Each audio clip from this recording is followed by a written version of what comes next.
What's going on, everybody? Welcome back to the channel. In today's video, we'll be diving into more Murders at Karlov Manor previews, looking at some of the cards in the color of green.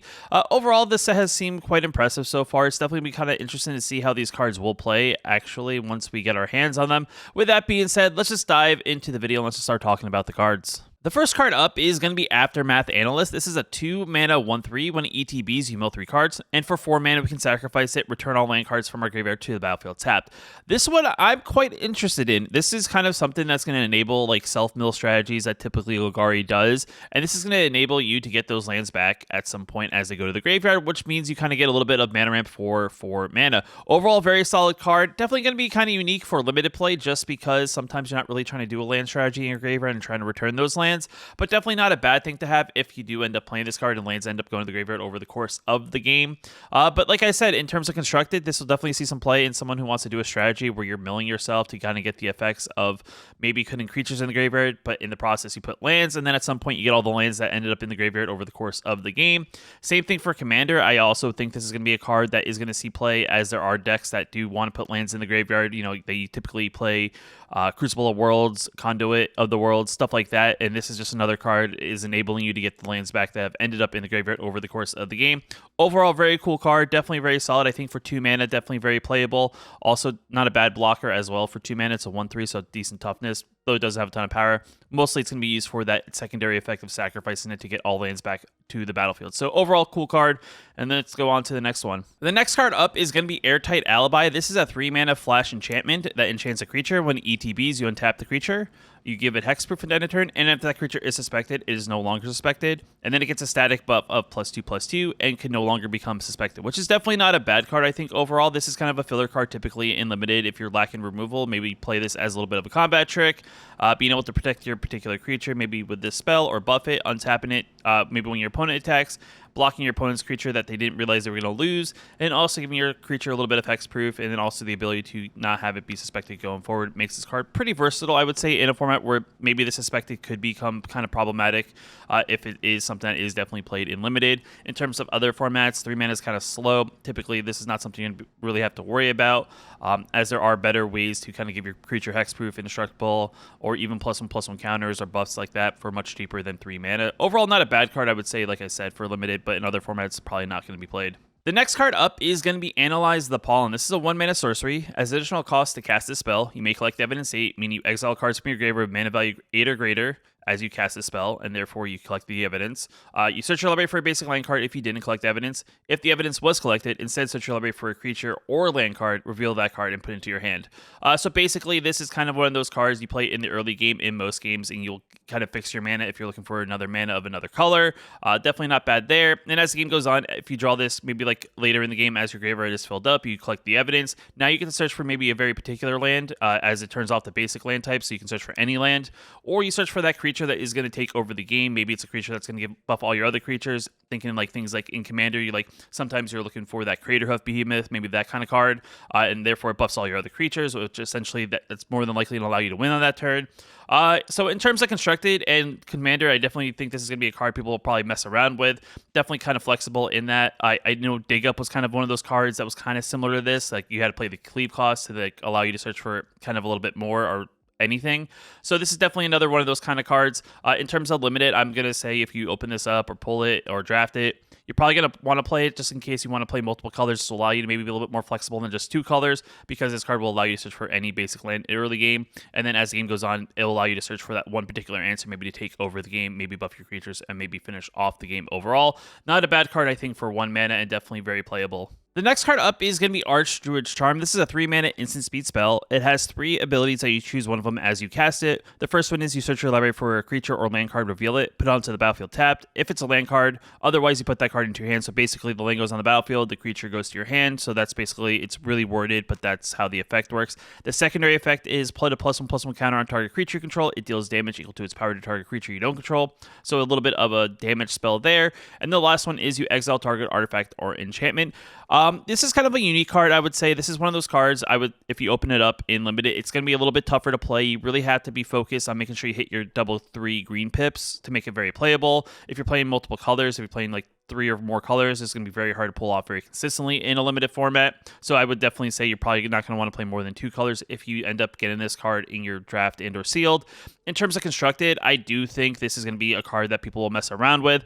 That first ability is probably the ability most people will choose when they cast this spell, as it either is a bit of a ramp spell, allows you to search for any land with that 3 mana. So you 3 mana, go look for a land and put it on the battlefield, which is definitely a pretty strong effect. I think overall there aren't really many cards currently, I would say, in standard and in like the newer formats that have effects like this that you can instantly search and ramp and put a land out at instant speed. And then the idea here too is in the later game, you can always just switch that creature that allows you to kind of take over the game, do it at the end of your opponent's turn. All of a sudden, you play your big creature and then the game is essentially over there. But overall, definitely, I like these cards that are very flexible. It is a little bit tough, I would say, to play multiple colors with this card just because of the triple green pips. And then in terms of commander, this is definitely going to be a card people are going to be adding to their mono green commander decks. This is a card that fits very well into those decks, allows you to get those very specific lands, very specific creatures depending on the game state. Overall, very good card, I think. Definitely very flexible and going to see tons of play, I would say, over the course of a lot of constructed formats. And then it's going to be a little awkward for limited, but definitely not a bad card to have if you do end up opening this up or pulling it. The next card up is going to be Audience with Tristani. This is a 3-mana sorcery. You create a 0/1 plant creature token, and then you draw cards equal to the number of differently named creature tokens you control. So this is kind of something that's probably not going to be that great in limited, just because I don't think in the set there's a lot of ways to generate things outside of the detective, this plant token, and maybe some dogs is really going to be the ways you're going to create a bunch of tokens in the set. So at most it's a 3 mana. If you have those 3 tokens, you're going to draw 3 cards. Most case scenarios, it's a 3 mana, draw a single card at sorcery speed. Doesn't seem that great. Though I would say constructed formats, I do think we'll see some play. There are a lot of token decks out there that, especially in constructed formats, you can make a token deck and take full advantage of this. This will definitely be a card if you can put a bunch of tokens on the battlefield that are different types. You can definitely take advantage that way. Same thing with Commander. This is definitely, if you're a token deck, you play green in your token colors, you can definitely probably draw a few cards for 3 mana. And overall, not a bad card, I would say, in that regard. More of a card that's going to be built around in constructed and Commander. Not really going to be a card that's going to shine for the most part in limited. The next card up is going to be Axe Bane Ferox. This is a 4-mana 4/4 Death Touch Haste with Ward of Collect Evidence 4. This card I really like for limited just because it is something that's going to be hard to deal with. The fact they gave it Death Touch and not just Haste makes it a little bit stronger. It's not no Questing Beast, but it is something that is kind of like that Questing Beast-esque card. I'm sure it doesn't have all the other attacks that Questing Beast has, but I do like the Death Touch Haste. Overall, very good card. Definitely something you're going to play if you open it and draft it. In terms of constructed, I definitely could see this card having some play just because of its aggressive nature. In fact, the fact it does have Death Touch, the fact it can attack immediately makes it very playable in that regard. And then in terms of Commander, it's something that's probably going to be played maybe in more aggressive strategies, maybe in a Gruul aggro style Commander deck. Definitely not bad. I do like the Death Touch. I do like the Haste. The board is definitely pretty sweet. Overall, very good card and definitely something you're going to want to play if you do open it. The next card up is going to be Bite Down on Crime. This is a 4-mana sorcery. As additional cost to cast this spell, you may collect evidence 6. The spell does cost 2 less to cast if evidence was collected. So in order to get the discount, you have to exile things of converted mana cost 6 or greater. Can be a little troublesome, especially in the early game where you maybe don't have a ton of things in the graveyard to really remove or have the high enough converted mana cost just yet. Target creature you control gets +2/+0 to end a turn. It deals damage equal to its power to target creature you control. So overall, I would say this is kind of more of a filler removal spell in green. This is kind of one of those things. If you're lacking some of the better removal spells in the colors you're playing, this is definitely something you could play. It is more than likely something you're going to cast for 4 mana. I would say this is something I'm going to, probably not focus on drafting if I do see it, or, it'll be something, like I said, will be filler if I'm playing sealed. In terms of other formats, 4 mana is definitely very expensive. Probably won't see really that much play there. Even with the ability of collecting evidence, it is something that is sorcery speed, and I do think Bite Down is cheaper. I do think Bite Down is just a static 2 mana. And I do think that's also instant. So there are better options of just if you want to deal damage from one creature to another for cheaper mana. There are better options for other formats if you're looking for this kind of effect. Overall, still not a bad card to have, like I said, in limited, but not something I would go out of my way to get. The next card up is going to be Case of the Locked Hothouse. This is a 4-mana enchantment case. You may play additional lands on each of your turns, allowing us to kind of ramp up a little bit if we do get this out on the battlefield. To solve it, you have to have 7 more total lands. So there's a possibility that if you draw this in the later game, you may already have 7 lands. So at the end of your turn, you'll actually have that solved effect.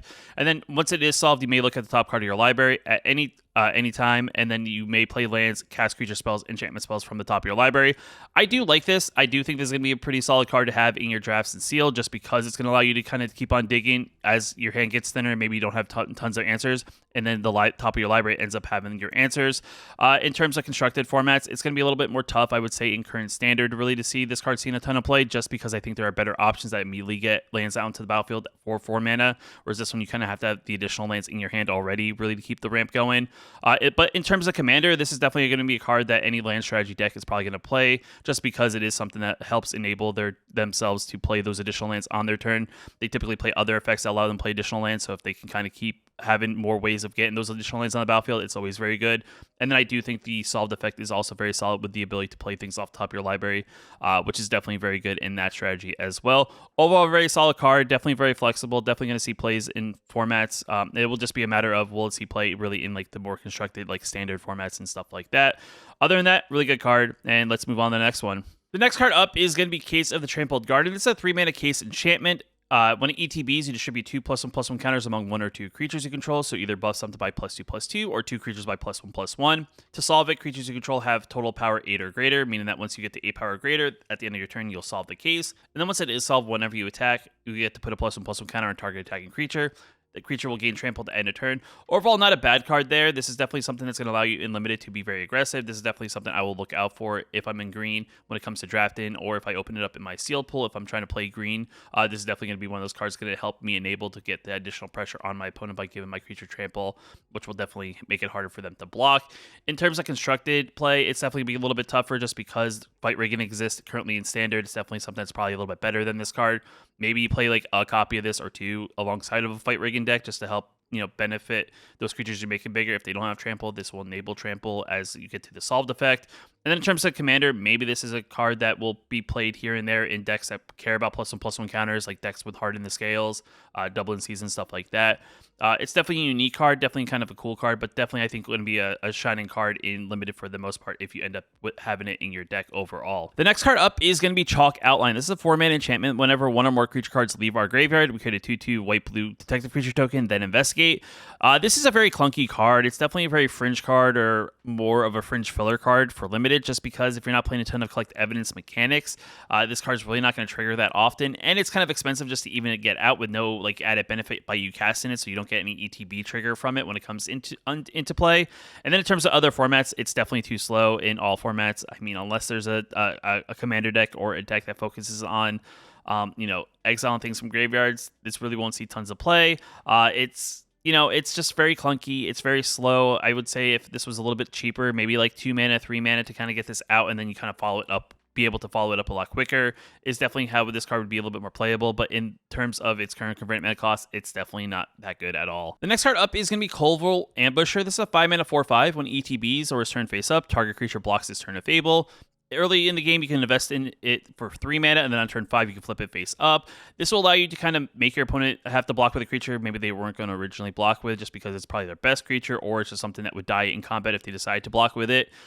Overall, not that bad. I would say this is definitely something I would be looking for in my drafts and seal, just because if I'm lacking ways to deal with things in the air, this is going to be a way that I can force the flyers to block my ground creatures, which is another way of removing them. Overall, not that bad. Definitely something I would, look out for. In other formats, probably not that good, just because it doesn't have any additional benefits, no trample, no vigilance, none of those kind of effects that make it probably stand out a little bit more. But for limited, this is definitely not a bad card to have. The next card up is going to be Fanatical Strength. This is a 2-mana instant speed spell that target creature gets +3/+3 and gains trample. This is kind of a combat trick. This is more of a filler card if you're lacking decent ways to remove things. This is a way to kind of get damage over the top of your opponent if you feel like you're also lacking ways of getting bigger creatures through for damage. Overall, not a bad card to have. Definitely, like I said, more on the filler tier of, if I don't have a lot of removal or good removal, maybe I'll play this as well as additional ways to maybe catch your opponent off guard by buffing your creature in the process. Not a bad card to have. Definitely something that's mostly played in limited. Probably not played in other formats, just because 2 mana for this effect, even for this effect, is too expensive in those other formats. The next card up is going to be Flourishing Bloomkin. It's a 2-mana 0/0. Its static effect is it does get +1/+1 for each forest you control. So if you are playing like mono green or green something. This more than likely will be at least a 1/1 or a 2/2, depending on how many forests you have out on the battlefield. Its secondary effect is you can put it face down for 3 mana and then turn it up for 5 for its disguise effect. And when it is turned face up, you get to search your library for up to 2 forest cards, reveal them, put one of them onto the battlefield tapped and the other into your hand, and then shuffle. I really like that effect. I think that effect is very strong. It's kind of like a cultivate. But the idea here is you can search for 2 forests. It doesn't have to be a basic forest. So if it does have a forest in its color type, like if it does say like forest, swamp, or stuff like that, you'll be able to search for those as well. So you'll be able to get 2 of those and put one into your hand and one into the battlefield, which makes it very approachable as well. In terms of limited, this is definitely be a very good card to have, just because it will scale as the game goes on. The more forests you have, the bigger this will get, the harder this will become to deal with, even if it doesn't have trample or anything like that. In terms of constructed, if you are playing like a mono green deck, this may not be a bad card to look at, just because it is something that will be pretty solid at the 2-drop slot, and it will scale as the game goes on. So even if you do draw it in the late game, it's still a 2 mana, whatever amount of forest you have out on the battlefield type card. And then in terms of commander, same thing. If you are playing a deck that's focused on getting a bunch of lands on the battlefield, if you are specifically in mono green and you're doing that strategy, this may not be a bad card to have, because it doesn't cost a ton of mana to really put on the battlefield. And like I said, it scales as the amount of forest you have, making it very playable there. Overall, very good card. I do think this is definitely something that's very powerful in most formats if you are able to focus and get a bunch of forests out over the course of the game. Definitely something I would look out for if I'm playing sealed and draft. The next card up is going to be Get a Leg Up. This is a 1-mana instant speed spell. Until end of turn, target creature control gets +1/+1 for each creature you control and gains reach. This is a great card because it can be used very well offensively and defensively. In terms of defensive, if you have like an opponent who has like a flying creature, in green typically you don't have many ways of really dealing with flying creatures. This is a very good way for giving one of your creatures a buff and then being able to block said flying creature, which is definitely good there. In terms of offensively, you can attack in very aggressively. Maybe your opponent blocks X amount of creatures. You leave in a few creatures being able to hit your opponent's life totals. You target one of those creatures, buff in one of those creatures based on how many creatures you have, and all of a sudden your opponent's taking a big chunk of life. I do really like this card. In terms of constructed play, this is definitely going to be something I would say if I'm playing green in any of my tokens decks. Maybe I think about playing this card alongside of it, because typically a lot of times what happens, you build up a very big token army. You decide to swing in. And then maybe a bunch of your tokens get blocked, and there's a few that kind of get in, but they're only like 1/1s and stuff. It's just a good way to buff one of those little 1/1s that are getting through for some damage, and all of a sudden doing like big chunks of damage to your opponent's life total, catch your opponent off guard. And the fact that it costs 1 mana makes me very high on this card, just because it is flexible in that sense. You can splash it, you can play it as one of your colors that you are playing, making this card very flexible in that way. I'm not sure if it will see playing Commander. Maybe there's a token deck out there that really wants to buff their one creature based on how many creatures they have. That could be where it sees play. But overall, this is a very good card to be looking out for if you are playing limited, and definitely something I would probably mess around with, maybe with a token deck in like a more constructed format. The next card up is going to be Glintweaver. This is a 7-mana 3/3 with reach. When Glintweaver enters the battlefield, we distribute 3 +1/+1 counters among 1, 2, or 3 target creatures we control, and then we gain life equal to the greatest toughness among creatures you control. This card's pretty solid, right? Typically, 7 mana, 3/3 doesn't seem super impressive. More than likely, I'm going to say it, if I'm playing this card, I'm more than likely going to target itself, making this a 6/6 reach creature for 7 mana, and then gaining 6 life, I think is probably typically where I would go. Though if I do have another big creature that maybe has trample or something like that, maybe I'm going to put the counters there. Or if I feel like I'm going to buff the team to go for a wide attack, maybe I go for that strategy. But overall, this is definitely something that's not a bad card to have. It's definitely not something that's like the typical 7-drop bomb we've seen in green before in other sets. But it is definitely a pretty strong card, I would say, just because of its way to gain a bunch of life. Also, with the fact that you can distribute +1/+1 counters among multiple creatures if that's the way you want to go with. And the fact that this card has reach makes it very good with dealing with things in the air. Overall, not a bad card to be looking out for limited. In terms of other formats, 7 mana is a lot. It's not very effective. There's better things if you're spending that much mana that you could probably do that are rare or mythic quality in those formats. There's definitely something that's probably not going to play really there. And in terms of commander, I guess unless you're playing like a spider style deck, I probably wouldn't even like think about this card just because of how much it does cost. So definitely something that's probably not really played in really any other formats outside of limited. So definitely something, it's going to be a decent card for limited, but not really going to be played in other formats for the most part. The next card up is going to be Green Belt Radical. This is a 4-mana 4/4. With the disguise mechanic, so you put it face down for 3, and at any point you turn it face up for 7. When it is turned face up, you put a +1/+1 counter on each creature you control, and then creatures you control gain trample to end a turn.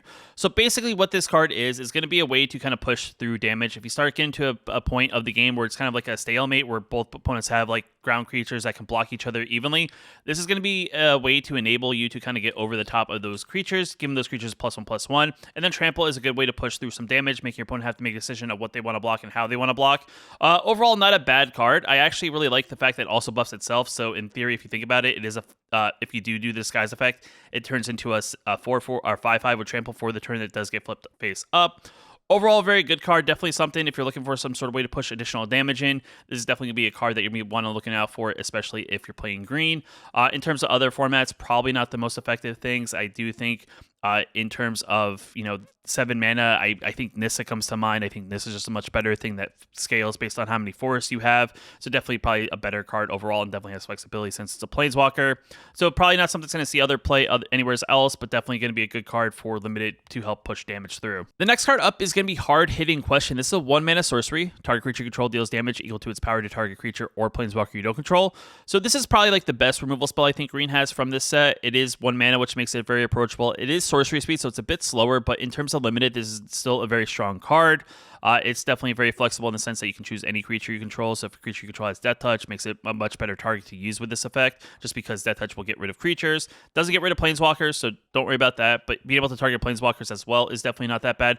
Though I would say this set doesn't have a ton of Planeswalkers, so it's not something that's probably going to be used a ton in the limited play of this card. In terms of other formats, I could see this card seeing some play. It's definitely one of those things. I guess it's like, is there a spot for a 1-mana sorcery speed spell over an instant speed spell that may exist? Typically a lot of your like rule aggro decks play burn spells that are probably better than this spell. Maybe if a mono green strategy starts up in standard or some constructed format, maybe they're going to want a spell like this. In terms of commander, probably not. I think there's just better options. Typically you play like spot removal spells like Beast Within, stuff like that in that format. So all in all, this is definitely going to be a good card that's going to shine in limited, but maybe see some play here and there in like a more constructed format. After that, we have Hedge Whisperer. This is a 1-mana 0/3. We may choose to not untap it during our untap step. For 4 mana, we can tap it, collect evidence for it, and make target land we control become a 5/5 plant board creature token with haste. For as long as Hedge Whisperer remains tapped, it's still a land, though we can only activate it as a sorcery, so there's no way of doing this as a combat trick to block maybe your opponent's creatures. Overall, this is not a bad card, right? It's a decent blocker in the early game. You get it out on turn 1, it's a 0/3, and then as the game goes on, maybe you're just looking for more ways to put pressure on your opponent. You tap it for 4, and then collect evidence 4, and then all of a sudden you have a 5/5 in addition to whatever creatures you have established out on the battlefield as the game has gone on. The downside is, I would say, there is a possibility that you end up losing that land, so now you become a land behind. But I guess if you're desperate and you're looking for ways to push damage through, maybe you don't mind losing a 5/5. Overall, not a bad card to have. Definitely something that's going to help push damage through. Definitely something that can block the early damage in the early game. So this is definitely something I'll probably be looking out for, maybe playing 1 or 2 copies of in my limited or draft, depending on how many I would get. In terms of other formats, it's probably not that great. Typically in the other decks, there are better things I want to play on 1. Typically things that will grow as the game goes on. This is probably something that really just like said shines in limited, but not really going to see play in other constructed formats. The next card up is going to be Hide in Plain Sight. This is a 4-mana sorcery. We look at the top 5 cards of our library, we cloak 2 of them, and put the rest on the bottom of our library in a random order.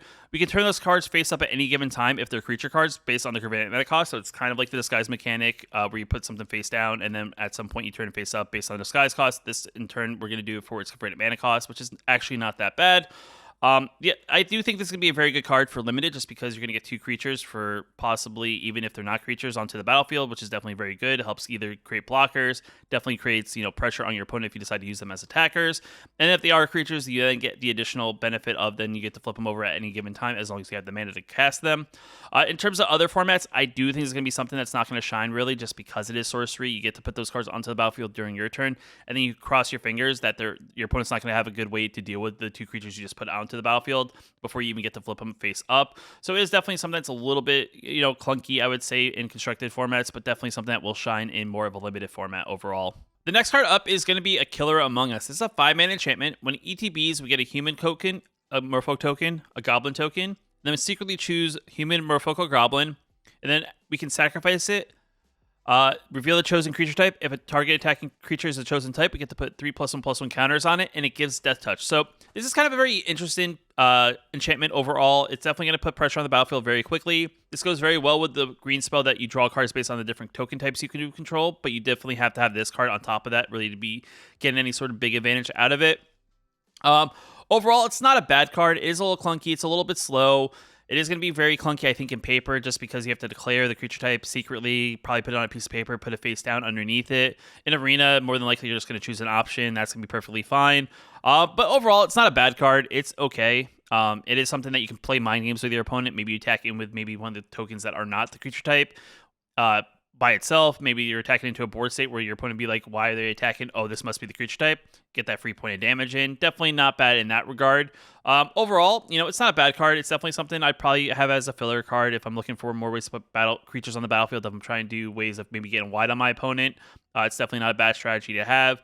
I do like the idea here is that if they decide to, if it is the creature type that you're attacking in with, you have to buff it with 3+1/+1 counters on it. Also giving it that touch until end of turn, which is definitely not bad as well. In terms of constructed play, unless another token deck pops up that wants this card, I feel like 5 mana is a little bit rough. You're not going to want to play it in a deck that is either 3 of those creature types, because more than likely, if you're playing humans, you're probably going to name humans. So it's definitely kind of like a thing. If you're playing the creature type deck, you're not going to play this card in it, just because it's going to be like very obvious that you know what creature type you are choosing. In terms of commander, this may be a pretty solid card to have as a card to generate tokens on the battlefield. For 5 mana, you get 3 tokens. If you have any sort of token doublers, maybe get additional copies of tokens. So instead of getting 1 of each token, you maybe get 2 or 3, depending on how many token doublers you have out. Overall, not a bad card. Definitely kind of clunky, but definitely kind of a fun card that kind of fits into this whole murder mystery theme. Definitely something I'm maybe mess around with in limited. But outside of that, it's definitely going to be very tricky to see it have a home in other decks. The next card up is going to be Loxodon Eavesdropper. It's a 4-mana 3/3. When it ETBs, you investigate. And whenever you draw your second card each turn, it gets +1/+1 and gains Vigilance. This is an okay-ish filler card, I think, in limited. It's a 3/3 that can be buffed to a 4/4. But I think the downside to this card is that it's only done once per turn, so it's never going to become bigger than a 4/4. But it's not bad in the sense that it can have Vigilance as well, so it then could be a blocker as a 3/3. It's going to be a little clunky to probably do it in your opponent's turn. You have to sacrifice many clues to buff it, so it's definitely a little bit more clunkier to try to make it as a blocker in that regard, so it's just a 3/3 blocker most of the time. But nonetheless, it's definitely not a bad card to have as a filler in the 4-drop slot if you're lacking, cards that really can take, be powerful in the 4-drop slot. In terms of other formats, 4 mana is definitely very expensive. This is not really a good card for 4 mana. There's definitely better cards I would be playing in 4 mana. So this is definitely something that we'll see play in limited for the most part, but not really see play anywhere else. The next card up is going to be Nervous Gardener. This is a 2-mana 2/2 with a disguise mechanic. So you put it face down for 3, you turn it face up for 1. When it is turned face up, you search your library for your land card with a basic land type on it, reveal it, and put it into your hand, then shuffle. This card's going to be great for mana fixing if you're playing green and whatever other color or colors. This will allow you to get that land of that particular color. In terms of limited, you're more than likely going to get a basic out of this. Though if you do get lucky, maybe you'll get the dual color lands that have forest island on it or mountain swamp. This will allow you to kind of look for those lands as well. As long as it has that land type that says those basic land types on it, it'll allow you to search for them. It doesn't put on the battlefield, but it does put it in your hand, which is definitely still not that bad. Overall, this is definitely going to be a great card for limited, like I said, for fixing. In terms of other formats, it is a little bit slower of a way to fix your lands. It does search for those non-basic, basic land type cards that do exist, like the ones from Dominaria, the ones that were released with this set. But in terms of those other formats, I do think this is just a tad bit slow. Because it is, in theory, you have to invest 4 mana in it, and you only get a 2/2 out of it. So this will shine in limited for fixing. Not really going to shine anywhere else. The next card up is going to be Pick Your Poison. This is a 1-mana sorcery spell. We get to choose one. Each opponent sacrifices an artifact. Each opponent sacrifices an enchantment. Each opponent sacrifices a creature with flying. This card's pretty okay. It is something that is pretty solid for multiplayer formats in the sense of it targets each opponent. It doesn't just target one opponent, so it is flexible in that regard. It does also cost 1 mana. Downside, it is sorcery speed. It is something that I probably would say be played in more of a sealed/limited format, though, just because I don't think it's powerful enough to really see play like in Commander. So that is something to think about, because it is kind of like the idea here. It gives your opponents choice on what they do based on what you choose. So if your opponent has multiple artifacts, multiple enchantments, or multiple creatures with flying, it's really not going to have a huge impact, because they're going to probably choose the one they don't mind getting rid of. In terms of limited, though, I would say at best this is going to be a card that will be probably in your side of your cards that you're not going to initially put into your deck. But if your opponent ends up playing a ton of flyers, you can always bring this in as a sideboard card to help you deal with them. Or if you're really lacking any sort of removal, I guess this is something that's on the fringe for removal. Though the downside to it is it does only target things with flying in the air, and your opponent has to be playing enchantments or artifacts to merely make it useful in that regard as well. If you have it in the main deck, it's very has to have these very particular things, or it really doesn't do anything and then becomes a dead card. But nonetheless, it's definitely something that can fill a need for a deck if you're lacking any sort of thing, and also be brought in if you need more answers to deal with certain aspects of what your opponent's deck is trying to do. The next card up is going to be Pompous Gadabout. This is a 3-mana 4/2. It has hexproof as long as it's our turn, and it can't be blocked by creatures that don't have a name. This card is kind of unique. It's very unique to the set. It is probably something that may shine in Limited because it is something that kind of can't be blocked by cloak creatures. So if your opponent's playing it like a lot of Disguise, this is something that will shine there because cloak creatures don't have names because they're cloaked. They're a mystery. So it is something that's a little bit tricky there. I do like the upside here that it is a hexproof creature. I think the best thing that this is going to be, it's just a 3-drop filler card for the most part. Maybe you get lucky and your opponent doesn't have a ton of like creatures that initially come out as their creatures. They want to put them face down and turn them face up, so maybe get some early game points of damage. But for the most part, this is something you're going to play on turn 3. This is something you're just going to swing in when it can swing in and make your opponent have to block it and deal with it, or they're going to take 4 points of damage. It's not anything special. It's a limited filler, and probably won't see play in other formats just because it is something that doesn't really feel like it will shine in those other formats unless your opponent's somehow playing the Disguise mechanic. The next card up is going to be the Pride of Hull Clay. This is an 11-mana 2/15. It does cost X less to cast, where X is the total toughness among creatures you control. So if you have other creatures out before you cast this, you're going to get a little bit of a discount. I'm going to say for the most part, most of the time this will come down. It'll more than likely be like a 5-6 drop for the most part, just because you probably get to like turn 5 or turn 6 when you are able to cast this. It does have Defender, so it can attack as it's out on the battlefield. It does have an activated ability of 4 mana until end of turn. Target creature you control gets +1/+0 and gains whenever this creature deals combat damage to a player. Draw cards equal to its toughness and can attack as though it didn't have Defender. So that effect is actually pretty solid. It's okay-ish for Limited. It can buff your other creatures. It doesn't have to buff this one. I'd actually really get worried in Limited if I buff this one and your opponent just they just took the damage. Because the idea here is if this creature connects for damage, you're going to draw 15 cards, which is super scary in a limited format when you're only playing 40 cards. That's almost half your deck. You're more than likely not going to play a ton of those cards. But buffing like your other creatures that maybe like 3/3s or 4/4s, that's actually not that bad because if they do take that damage, you are going to be able to draw a good chunk of cards that you're probably not going to mill yourself out in that process. In terms of other formats, probably not going to see a ton of play unless a deck pops up that cares about toughness. This card probably won't see play in like that. In terms of Commander, there are decks that exist currently out there that care about toughness. This is probably going to be a card that you'll play in those decks that care about toughness. Either it's going to be the commander or it's going to be in the decks that care about toughness. And it does have a great effect to kind of, dig a little bit deeper into your deck to get a bunch of cards. Even if you're not attacking with a giant wall, you attack with like a wall of omens or something like that. It then becomes a 1/4. You get 4 cards off of it. Definitely pretty good there. So definitely not a bad card. It's definitely going to, like I said, shine in more of a Commander's-esque format than really any other format. Though it's not a bad card to have, I guess, as a decent blocker in Limited, as they have to kind of deal with it by probably removal because there aren't really any creatures that really have 15 power that can get over the top of this one.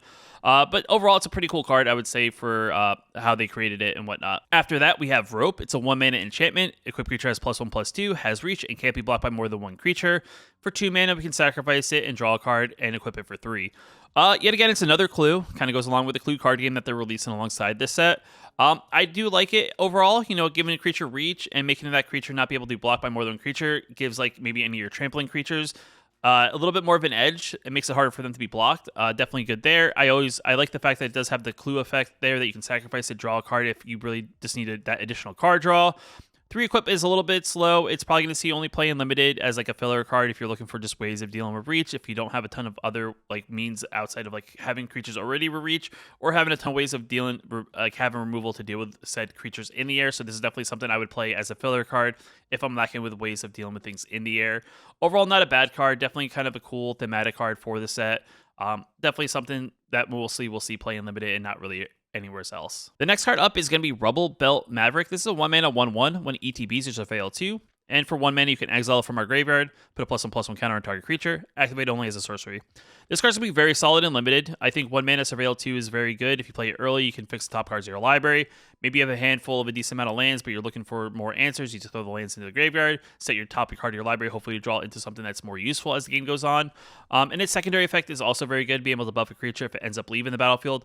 More than likely, if I'm playing this in the early game, I'm going to swing with it as many times as possible until my opponent's like, I guess I finally have to block it just because I don't want to be taking 1 point of damage here and there. And then being able to exile it and put a +1/+1 counter on target creature is also a pretty good effect. In terms of constructed play, it's probably not good enough really to get there because as the game goes on, this is not something I would want to draw. It's not bad in the early game, but as the game goes on, typically in more constructed formats, this is definitely something that's not as impressive in the mid to late game. Being able to surveil 2 doesn't really help you in that state, and then itself only being a 1/1 is not good there.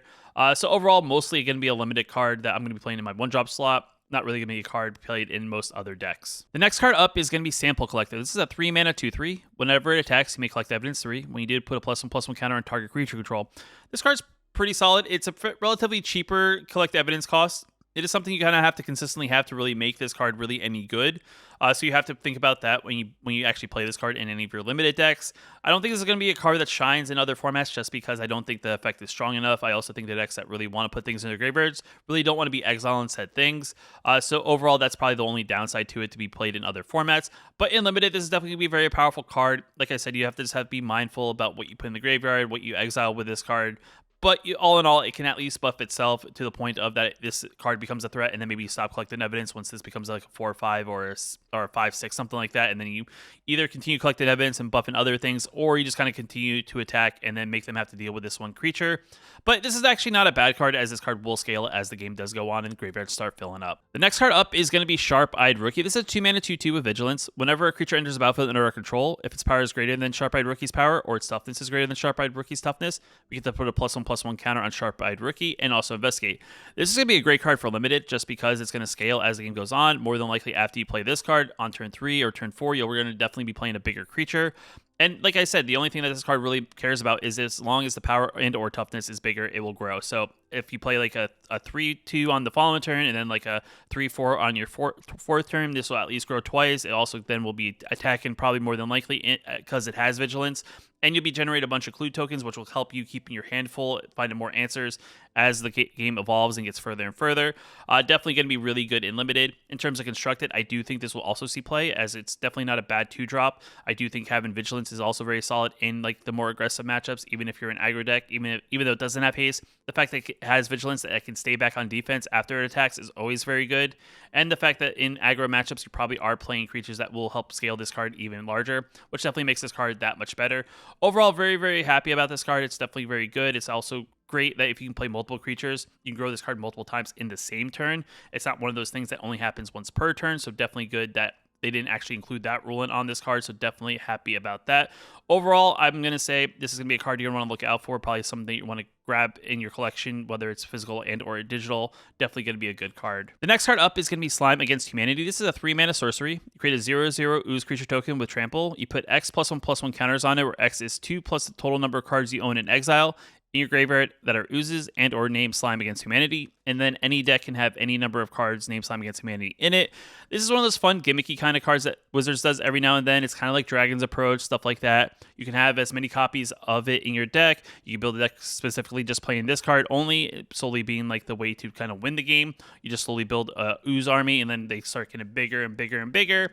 I really like the fact that even if this card gets exiled, this card still sees that card in exile, so it's not one of those things that your opponent can just exile your graveyard, scaling your oozes back down, so it's definitely kind of cool there. Overall, very, very good card. I would say in limited, it's probably not as good as it could be because you're more than likely not going to have more than maybe 1 or 2 copies of this card in any given time, unless like these cards get past you in your draft and your opponents aren't really playing it. In terms of constructed formats, it's probably going to be more of a gimmick deck, if anything. Maybe someone's going to build like a standard ooze deck. We'll kind of have to wait and see. In terms of commander, same thing. More than likely, you're going to build an ooze deck or ooze commander deck. It's just going to be a matter of how many is the right number of this card is needed to build a successful ooze deck. Overall, definitely going to be a fun card, going to be kind of like a gimmicky card, but overall, it's kind of cool to see they did something like this kind of card in this set. After that, we have a card named They Went This Way. This is a 3-mana sorcery. We search our library for a basic land card, put it on the battlefield tapped, and then shuffle our library, and then investigate. So basically, it's just kind of like a little bit of a ramp spell. It does cost 3 mana. If anything, this is going to be a little bit of a mana fixer for limited. Probably not going to see a ton of play in other formats because 3 mana for only 1 land is really not worth it, in my opinion. You do get a clue token, so like I said, it's going to be a solid mana fixer for limited, but probably not going to really see play in other formats just because there are better options if you're really looking to ramp up in those other formats. The next card up is going to be Topiary Panthers, a 6 mana 6/5 with trample. It also has basic land cycling, so you pay a colorless and a green. You can discard it, search your library for a basic land card, reveal it, put it into your hand, then shuffle. So this is going to be a great way to mana fix in the early game in limited/draft. Maybe you're playing multiple colors. Maybe you got lands of one color, but now you want to find the other land color that you need to complete your maybe 3 or for what colors you're playing. This is going to be a great card for that in the early game. In the late game, you play it as a 6/5. This is definitely very strong. A 6/5 Trampler is very good. It's very hard to deal with. Trample is always good about pushing damage through if you don't have any other means to get really trample damage in. Overall, very playable in limited. Probably not playable in other formats just because 6 mana is a lot. You want more effects on a card to be played in other formats. 6 mana, you want like ETB effects, stuff like that. 6 mana, 6/5 is not good enough really to be played in other constructed style formats. The next card up is going to be Tunnel Tipster. This is a 2 mana 1/1. At the beginning of our end step, if a face down creature enters the battlefield under our control this turn, we get to put a +1/+1 counter on it. And itself also taps for green. This is going to be a great card for limited. It helps ramp mana because it taps for mana. And then it will also scale as you put more cards into Cloak and then, you know, use that disguise mechanic. Definitely pretty solid. I do think this is going to be a very good card. It's definitely going to be something that helps you ramp mana. It's also going to be something that's going to get bigger and then eventually be turned into attacker when you're done using that additional mana. It helps get you maybe a turn ahead of your opponent if they don't have any sort of way to deal with it, as it is a smaller creature. Nonetheless, it's definitely going to be a great card. Definitely something that's going to be very good. If you're playing green and you want some mana acceleration, this is definitely going to be the card you want to have in your draft in sealed. In terms of other formats, it's probably just a smidge too low. It really matters if you're going to be playing that face down mechanic, and I'm unsure if a face down style deck is going to pop up into like a standard format. In terms of commander, there's just other better options that cost 1 mana, like Atlanta or Elf or something like that. And then it's a little bit more flexible because it doesn't have to be specifically played in a face down deck. So definitely a card that's going to be great for limited, probably not great for other formats. The next card up is going to be Undergrowth Recon. This is a 3 mana enchantment. At the beginning of our upkeep, return target land card from our graveyard to the battlefield tap. Overall, this is a pretty solid card, right? I don't think I'm 100% like this is like, wow, this crazy type thing, just because I do think the land coming to the battlefield tapped is kind of like the one big downfall to the card. So it's not like you're going to get it back immediately and be able to use it, though you will have to wait the following turn to actually have it become untapped. In terms of limited, though, I do think this is kind of one of those more clunkier cards, just because a lot of times you're not in a strategy where you're really focused on putting lands in the graveyard and having them come to the battlefield eventually again. So it is something where you may not get full effect of this card and really see the true power of it. In terms of like standard and other constructed formats, this card will probably see some play just because there are deck strategies that want to get the fetch lands back, want to get lands back, or put lands in their graveyard that they eventually get back. Like think about this, like get the channel lands back. Stuff like that. And then in terms of Commander, I'm sure this will be a card that we played alongside decks that play Crucible Worlds and stuff like that, just because it's just another way to get lands back from the graveyard to the battlefield. So all in all, this is mostly a constructed format card, but not really a limited card, just because it is something that you want to build around, and it's a little bit tougher to build around, like putting lands into the graveyard in a more limited format. The next card up is going to be Vengeful Creeper. This is a 5 mana 5/5 that has disguise 6. So we put it face down for 3 and then turn it up for 6 at any given point. And then when it is turned face up, we destroy target artifact or enchantment opponent controls. Overall, this is not a bad card, right? It's not anything super spectacular. It's a decent card that has some sort of additional removal-esque effect to it. From what I've seen so far and what we've gone over, there's really not a ton of big giant creatures, so this is definitely not a bad top end card as well for a deck if you just want a 5 mana 5/5.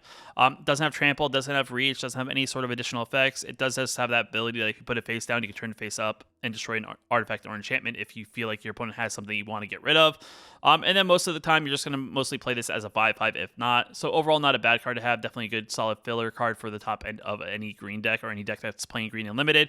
In terms of other formats, it's too slow, not good enough really to be really seeing any play, just because it doesn't do enough to really warrant the 5 mana that you'd want to invest into it in those other formats. And the last card on the list is going to be Vitu Ghazi Inspector. It's a 2 mana 1/3. As an additional cost to cast this spell, you may collect evidence 6. It has reach. When it ETBs, if the evidence was collected, you get to put a +1/+1 counter on target creature control and gain 2 life. This is just going to be a 2-drop filler card for me. I don't think I'm ever going to collect Evidence 6. It doesn't really seem worth it in the late game even to collect Evidence 6 just to get an additional +1/+1 counter and 2 life. I guess if you're low on life, maybe that will matter. But that +1/+1 counter and having to exile converted mana cost 6 or greater from your graveyard to get that effect doesn't seem super impressive. More than likely, I'm just going to play this as a 2-drop filler, maybe as a 2-drop that I need like a reach blocker. Outside of that, it's not really anything super impressive, mostly like a limited filler and not really going to see any play in other formats. And that's going to wrap it up for the green cards from Murders at Karlov Manor. Overall, the green cards I feel like were a little bit weaker than green cards of other sets past. There are definitely, some good ones that will definitely help you out in your drafts and seals. There are probably going to be a few cards that will see some constructed play or play in Commander. But for the most part, let me guys think down in the comments below. Is there any card that stood out to you as being maybe a card you want to get or want to play around with, build a deck around? If you want to know when I do these videos, I actually do them live on my Twitch stream at twitch.tv/thescartv if you want to check me out there. If you're new here, you want to know when I post new videos like this one here on the channel, hit that subscribe button. But until next time, I'll see you in the next video.